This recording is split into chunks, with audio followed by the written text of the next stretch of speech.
গাজীপুরের বাঙ্গালগাছ এলাকায় রয়েছে তারিক আহমেদ সিদ্দিকের বাগানবিলাস নামের বিশাল এই বাগান বাড়ি। একইভাবে ফাউকাল এলাকায় ডুপ্লেক্স ভবনসহ বিশাল সাম্রাজ্য গড়ে তোলেন।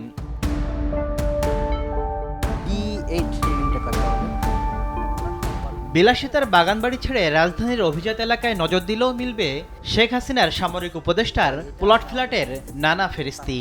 বারিধারা আবাসিক এলাকায় পার্ক ভ্যালিতে ফ্ল্যাট, বারিধারা DOHS এ 7 তলা বাড়ি। আমি আসার পর থেকে বিল্ডিংটা ফাঁকাই দেখতেছি, এখানে কেউ বসবাস করে না। বসুন্ধরায় 150 কোটি টাকার বেশি দামে 3টি প্লট, গাজীপুর নারায়ণগঞ্জে সব মিলিয়ে অর্ধশত বিঘা জমিসহ দেশের বিভিন্ন স্থানে অঢেল সম্পদের সন্ধান পেয়েছে দুদক। ইতোমধ্যে সম্পদ জব্দের পাশাপাশি তারিক সিদ্দিকের স্ত্রী সন্তানদের শত কোটি টাকার হিসাব এখন সংস্থাটির কবজায়। বিদেশে থাকা সম্পদ ও ব্যাংক লেনদেনে নথিপত্র যাচাই বাছাই করছে তারা। অনুসন্ধান প্রক্রিয়া শেষ করে অনুসন্ধানকারী কর্মকর্তা অনুসন্ধান প্রতিবেদন কমিশনে সাবমিট করবেন।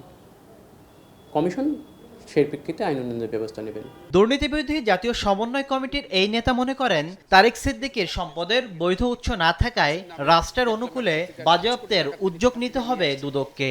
এটা যে একটা চূড়ান্ত দুর্নীতি এবং এই দুর্নীতি ইতিমধ্যে জনগণের সামনে সম্পূর্ণভাবে উদ্ঘাটিত হয়েছে। কোর্ট বিচার করে যখন তাদের সম্পত্তি কনফিসকেশনের অর্ডার হবে, তখন এই সম্পত্তিগুলো বাজেয়াপ্ত করে যেগুলো সরকার বিক্রি করতে পারবে। বিমানবন্দরে উন্নয়নের নামে 800 কোটি টাকার বেশি অর্থ লুটের অভিযোগেও দুদকের মামলার আসামি তারিক সিদ্দিক। তাসলিম তৌহিদ, সময় সংবাদ, ঢাকা।